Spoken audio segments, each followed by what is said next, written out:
story you are about to hear is true. Only the names have been changed to protect the innocent. NBC brings you Dragnet.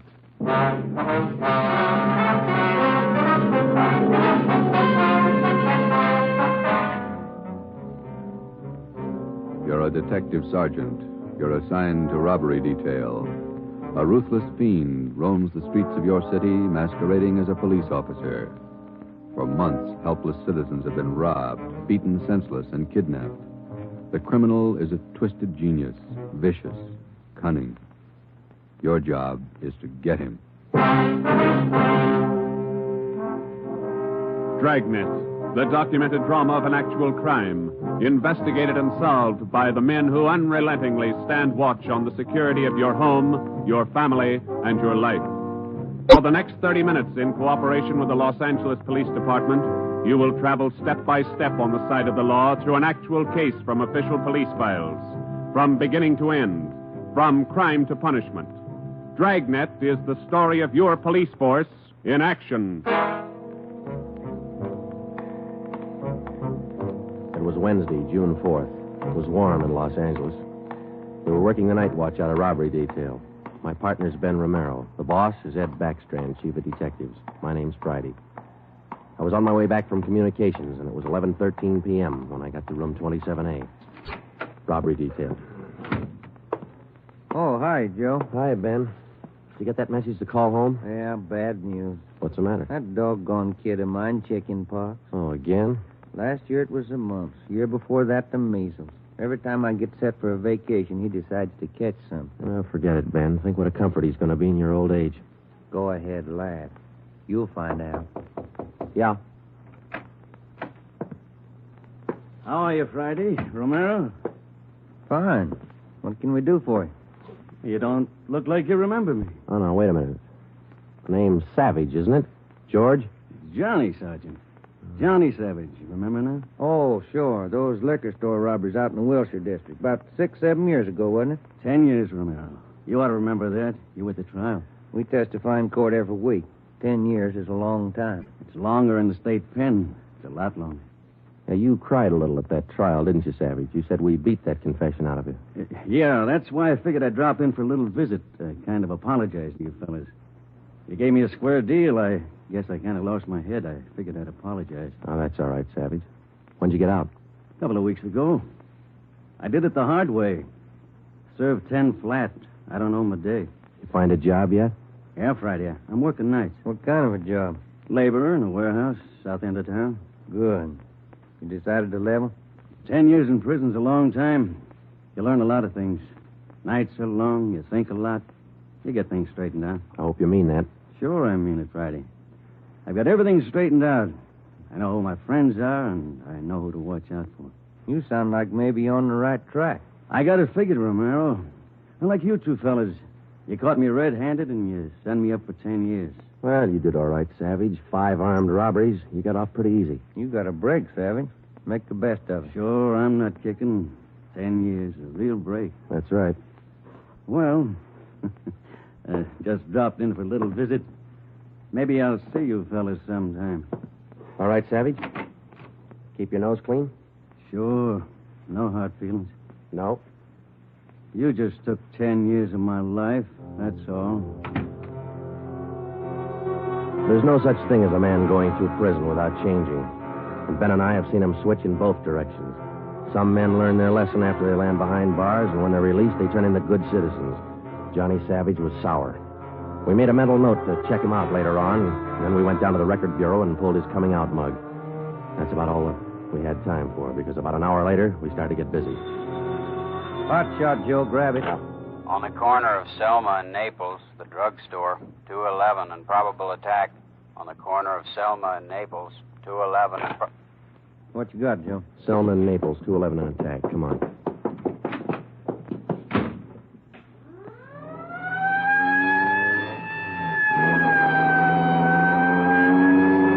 Here we are, Joe. Over there on the far corner. Yeah. All right. Come on. We got the story from the victim, the store owner, Mr. Thomas. For the most part, it was the usual rundown of an early morning holdup.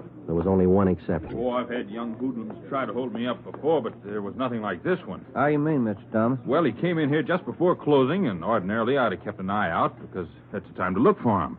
But this fella came to the door and said he was a policeman, so I let him in. He looked like a cop. Boyed right up to me and the wife behind the counter and pointed a gun. And she screamed, and he hit her in the face with the butt of the gun. Sergeant, it was horrible. That's the way it started, and that's the way it kept going. Because most of the victims and most people don't realize that as a citizen, they have the right to check on police officers' identification when in doubt. After we got the story from Mr. Thomas and checked the store in the neighborhood, Ben and I headed back for the office. Attention, all units. At the end of North Baxter Road near Hillcrest, victim of 211 and slugging. Car 7172, take the call. Code 3. Attention, all That's units. 4 blocks away from the last one. Let's roll on it, huh, Ben? Right, I'll hit the siren. You get the light. By the time Ben and I got up to the end of North Baxter, the men from car 71 were already there. The victim was telling his story. His face looked like it had been through a meat grinder. We're just shifting the car into second to make the hill when I hear this siren behind me, and I see this red light flashing in the side view mirror. Well, naturally, I pulled over to the curb, and I was just reaching for my driver's license when the cop runs up, yanks me out of the car, and starts clubbing me in the face with the butt of his gun. Did you get a look at him? Think you can describe him? No, I'm afraid not. He swung me around and kept me staring into that red light on his car all the time he was beating me. After a while, everything just went black. When I woke up, my wallet was gone, all my money's... 45 minutes later, Ben and I were interviewing the third victim, a young housewife out in the Wilshire district. Same trademark. I tried to tell him such. I tried to tell him I didn't have any money, but he wouldn't listen. He kept holding me by the throat, beating me with his fist like he enjoyed it. Beating me. Yeah, all right, Mrs. Jameson. Could you tell us how he got in the house? He came in the front door and rang the bell. I opened the door, but I left the burglar chain on. He said he was a policeman. So when he demanded I open the door all the way, I did. Then he grabbed me. And you can't describe the man for us, Mrs. Jameson? He was tall, and he had dark hair and big hands. That's all. It was like a nightmare. A horrible nightmare.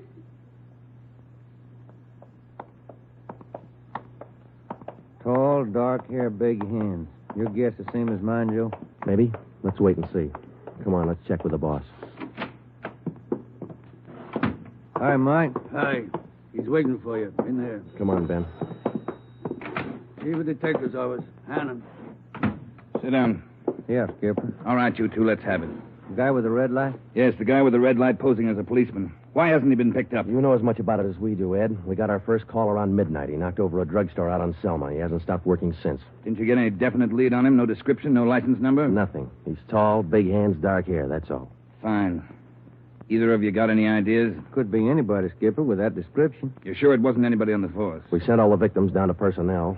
Lowry showed him the mug book of all police officers. Wasn't one of our men. Works fast. Drugstore, motorist, a pedestrian, a housewife out in the Wilshire district. Went right in the house after her. 4 of them, right in a row. 5.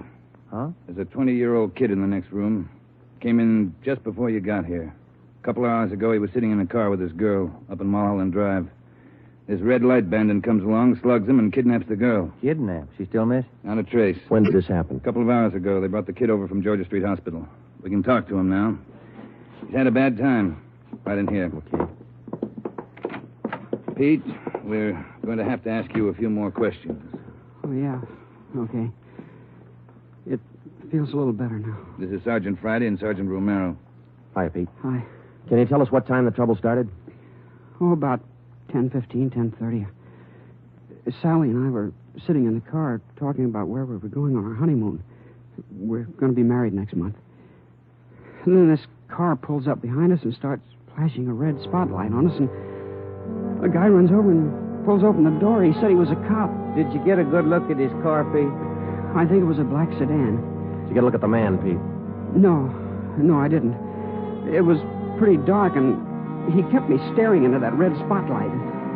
It all happened so fast. Then he started slugging me, and I went down. What happened then? Well, the next thing I knew, Sally was screaming. He had one hand on her throat, and he had her backed up against the side of the car. He was beating her with the other hand. Some kind of a short billy club. Well, I got up and I started for him, and he slugged me again. When I came to, Sally was gone. Anybody check the area up there, Ed? Yeah, Davis and Griffin. Didn't find a thing. Oh, Sergeant, you gotta find her. You got to. I wouldn't know what to tell her folks. I wouldn't know what to say. That's all right, Pete. We'll find her. You take it easy. Got a hot shot, Ed, up on Summit Road near Westmore. A woman, unconscious. Ambulance follow-up. Possible dead body. All right, Hannon. Look after Pete here. Friday, Romero, let's go. Up ahead, Romero, to the right. Okay, Skipper? Yeah, there's the ambulance and the cruiser car. You're a lonely-looking spot. All right, come on. Hiya, Doc. What'd you find? Hiya, fellas. Right over here. Just gonna take her in. Where'd you find her? Over there, by the side of the road. Somebody driving by saw her. They called us. Any identification? This bracelet on her wrist. To my dearest Sally, from Pete. December 25th, 1947. That's a girl, all right. What are the chances, Doc? I wouldn't bet on him. Pretty bad shape. Well, have you seen enough? Yeah. Friday, Romero, call the crime lab and check the area for footprints and tire tracks. I'll ride back in the ambulance with the girl. If she regains consciousness, I want to talk to her. All right? Okay, Ed. I'll meet you in the office by 8:30. We're working straight through till we get this guy. See you at the office, Skipper.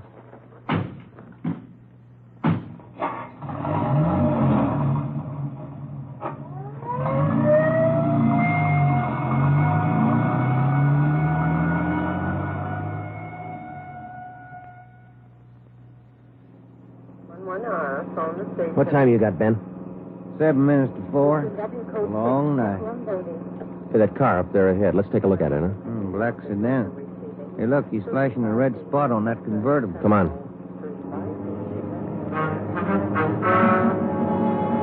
He sees us, Joe. He's pulling away. Get that gas pedal down to the floor. It's already there. He's turning off right. Hit the siren. I'll get the light. We're gaining a little, Ben. Next corner to the left. Joe, where'd he go? The fancy driver. Try the alley up ahead to the left. Must have turned up that cross street. Get through the alley and double back on him. Right. There he is, Ben. Look out. Watch it, Joe. Watch it. He's going to ram us.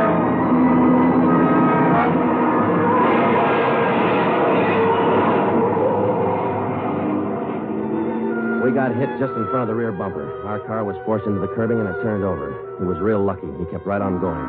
But this time, Ben and I were sharing the luck. All we got out of it was a couple of nasty cracks in the head and a few bruises, but it was enough to keep us in a hospital under observation for a day.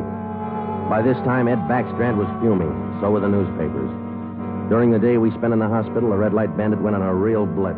He pulled 6 more jobs, 1 liquor store, 2 residential holdups, and 3 car robberies. 5 of the 6 victims were slugged and beaten. Davis and Griffin had taken over for Ben and me, and by the time we got back on the job, they'd built up a lead for us. We've been working with Wilkerson up in auto theft, Joe. He's used 4 stolen cars already. We got the makes and numbers on each one of them. How about the dark sedan he was driving when he rammed us? The boys picked it up this morning out on Sepulveda.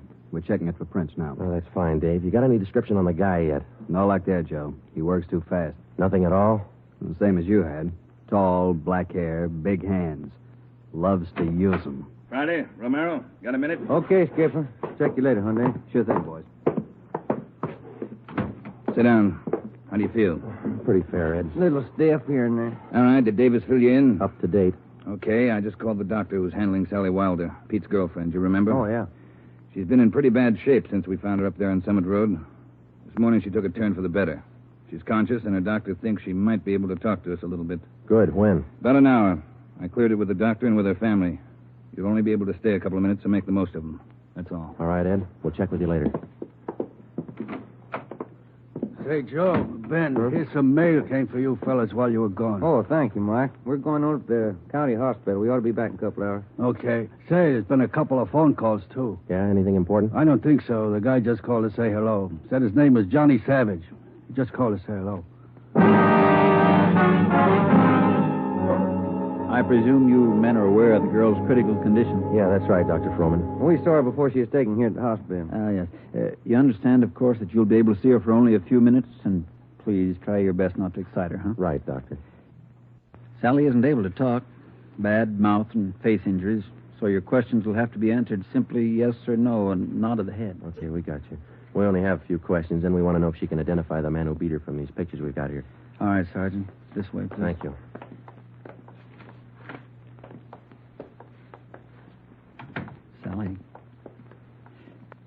Sally, these gentlemen are from the police department. They'd like to ask you a few questions.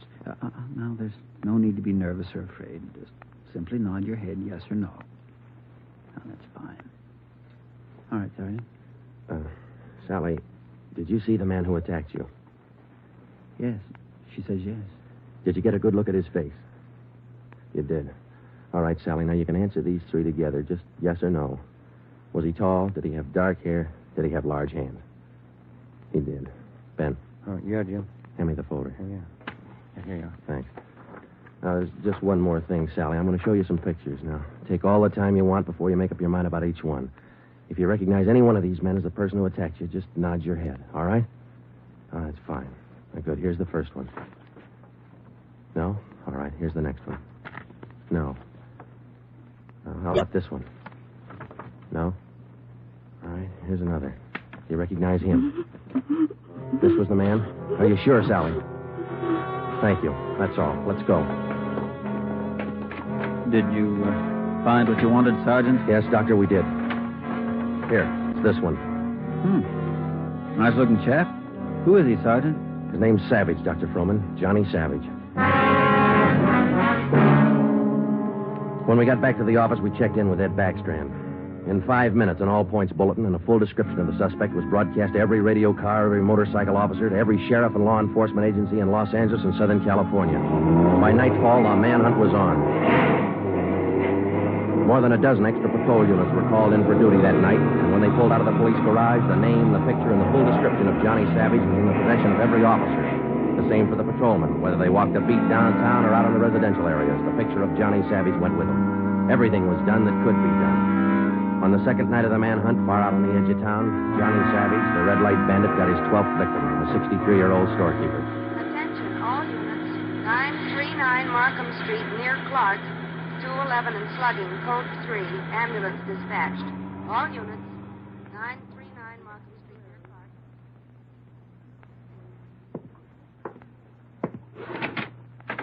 Here it is, Skipper. Tie-in. What'd you get? Wilkerson lifted the prints off that black sedan at Ramjo and me. Yeah? They belonged to Johnny Savage. Yeah, good. That storekeeper last night. It is Savage, all right. Victim identified him from his mug. All right. We got enough of this Savage guy to put him on ice for life. All we have to do now is to get him. Now, look, the way we figure it, Ed, this red light bandit is using stolen cars with cold plates, so there's no way of tracking down the cars at regular commercial garages. He's got to be renting private garages someplace around town. All right, let's get the neighborhood patrolman on the job. Advertise it. All over town.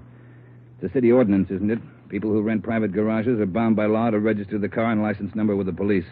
Start a campaign if you want, but find those cars. Right. Wait a minute. Hello, Backstrand. Yeah?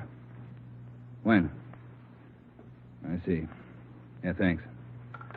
What is it, Ed? It was the hospital. About the girl, Sally. Sally Wilder? What about her? She died 5 minutes ago.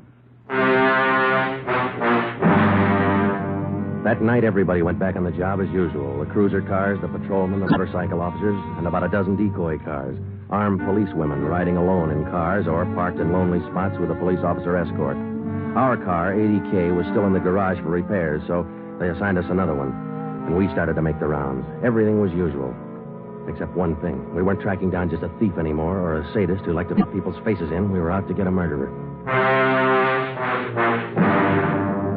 It was a perfect night for the suspect. Dark, no moon. I gave Ben 2-to-1 odds, and I put up $5 that we'd get Savage that night. I lost the $5. We cruised until 7 the next morning, but there wasn't even a nibble. We had breakfast at the Federal Cafe, a little restaurant down the street from the city hall, and it was about 8:15 when we got back to the office. We were pretty tired. Robber detail, Romero. I would like to speak to Sergeant Friday. Just a minute. For you, Joe. Okay, thanks. Friday talking. Sergeant Friday, I want to talk to you. Well, I'm listening. Go ahead. I want to talk to you in person as soon as possible. Can't you tell me over the phone? What is it? I cannot tell you over the phone. It is very important. Can you come now? Well, now, look, mister, I'm awful sorry, but we're very busy down 554 Ramona Avenue. Can you come now? Well, what's this all about? Who is this speaking? My name is Carl Savage. My son's name is John.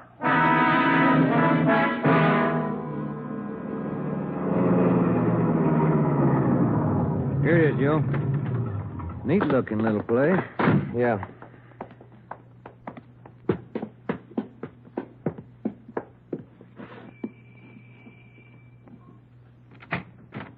Yeah? I'm Sergeant Friday. You Mr. Savage? Yeah, come in. Okay. This is my partner, Sergeant Romero. How do you do? I will be brief, gentlemen. I am the father of John Savage. I wish for you to catch him. I will help you. I noticed the name on the mailbox outside, Mr. Savage. You changed your name lately? I changed my name 10 years ago when John first got into trouble. My own name I had to change. The shame. Always from him, my son. Shame. Mr. Savage, has your son been home since he got out of prison? Yeah, many times to ask for money. I would not give him any, so he struck me. Last night I read in the newspaper the little girl he beat up. She is dead. Then I make up my mind. Do you know where your son is now, Mr. Savage? Not now, no. But our garage has a car in there. It is not his, I know. Also in the garage, I find many license plates. I find spotlights with red glass lens. But you don't have any idea where we could find him. No, but he will come back. He always comes back for money. We're going to station an officer here in the house, Mr. Savage. Anything you want, if it will catch him. He's bad, Sergeant. Like something poison. All true, he's bad. See a sewing basket over him, Mr. Savage. The wife live here with you? 10 days ago, before this starts, I bury Gertrude, my wife, his mother. Sergeant, for 10 years she is sick, but for 10 years she stays alive to see him from prison. 10 days ago, she died. He did not even come to the funeral.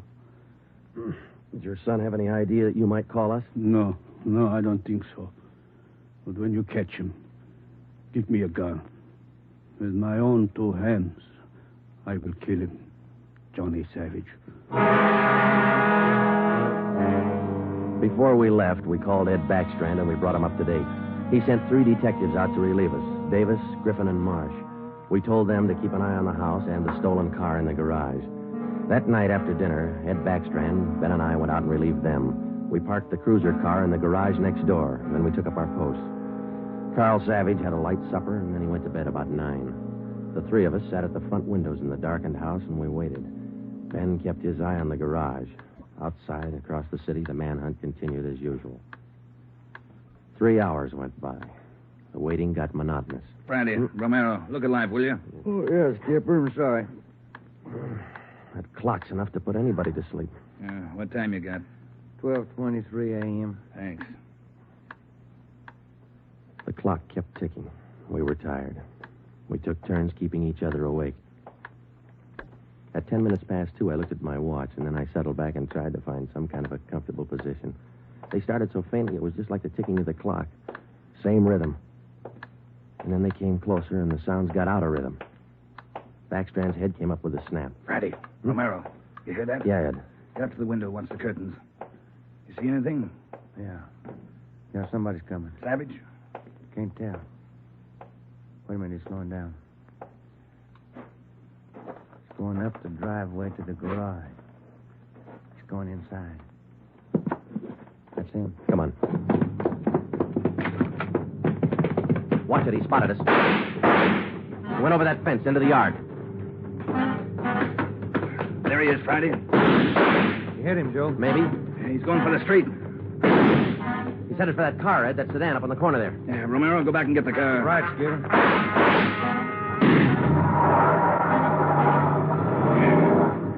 Must have parked up the block before he came around. Where's Romero? I don't know. Oh, here he comes now. All right, let's go. Get that radio on, Joe. It's already on, Ed. All right, give him a call. Any sign yet? No, nothing so far. Next corner to the right, Ben. Unit 80K to Control 4. 80K to Control 4. Control 4 to Unit 80K. Go ahead. Clear and keep frequency 4 open. This is an emergency. 80K, roger. Frequency 4, open and clear. Attention, all units on frequency 4. Stand by. 80K, go ahead. Yeah, there he is, Friday, up ahead. Dark blue sedan. Control 4. We are in pursuit of the possible red light bandit. Suspect is driving a dark blue 1949 sedan. License number in the 7 column. 61 Robert 784. Use caution. Suspect is armed. Code 3. Attention, all units. Attention, all units. Unit 80K now pursuing possible red light bandit. Suspect is driving a dark blue 1949 sedan. License number in the 7 column. 61 Robert 784. Use caution. Suspect is armed. Code 3.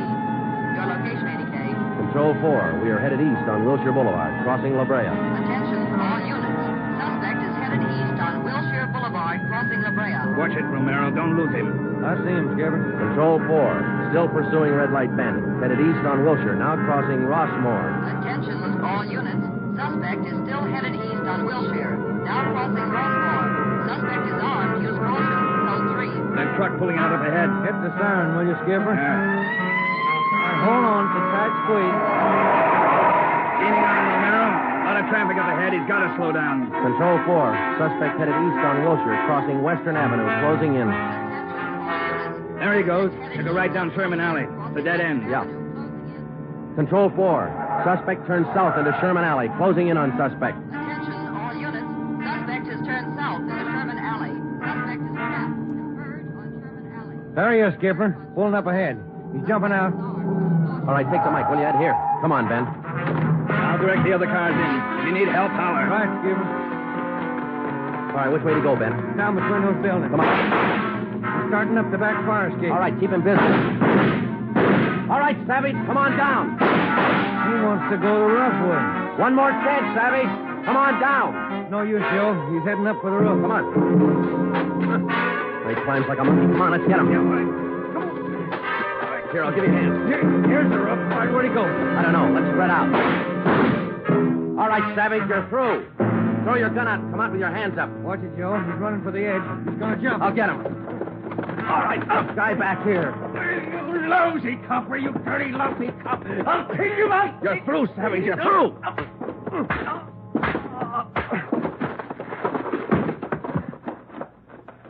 Good, Joe. Throw the cuffs on, will you? Yeah, you just betcha.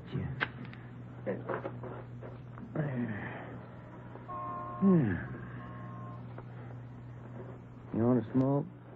Yeah, I can sure use one. Thanks. Quiet up here. Yeah. I was just thinking. Well? Carl Savage, this guy's father. Mm-hmm. What about him? Nothing. What would you do, Ben, if your son was a murderer?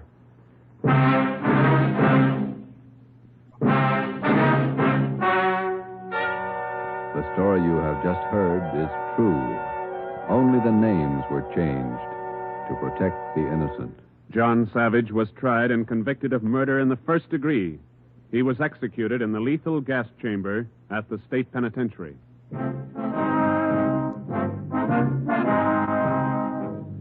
You have just heard the sixth in a new series of authentic cases from official files.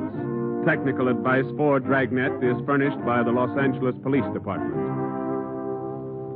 Tonight's program is dedicated to Patrol Officer Robert Steele of the Montana State Highway Patrol, who on the morning of November 2nd, 1947, gave his life so that yours might be more secure.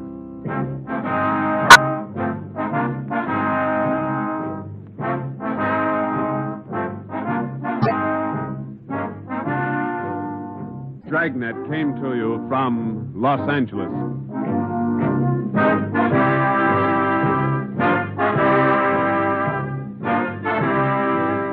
This is NBC, the national broadcasting company.